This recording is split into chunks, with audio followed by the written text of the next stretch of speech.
Sənətçi Fatih Ürək 2 gün əvvəl evində ürək tutması keçirib. Lentaz xarici kütləvi informasiya vasitələrinə isnadən xəbər verir ki, Ürəkin həkimi professor Mehmet Vefik Yazıcıoğlu dünən belə açıqlama verib. Evində qəfil halı pisləşib, təcili yardım gələndə ürəyi dayanıb. Ürək masajı 20 dəqiqə davam edib. Xəstəxanaya gətiriləndə intübe vəziyyətdə idi.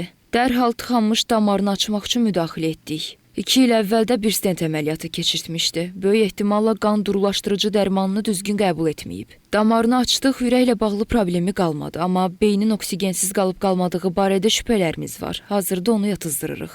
Professor Yazıcıoğlu, siz iflic riskindənmi şübhələnirsiniz sualına belə cavab verib.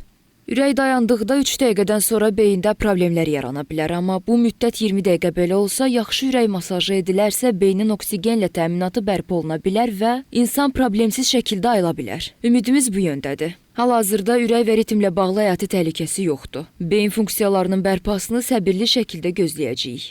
Digər tərəfdən Fatih Ürək barədə diqqət çəkən bir iddia irəli sürülüb. Bildirilir ki, sənətçi arıqlama iynəsi istifadə edib və bu da ürək tutmasına səbəb ola bilər.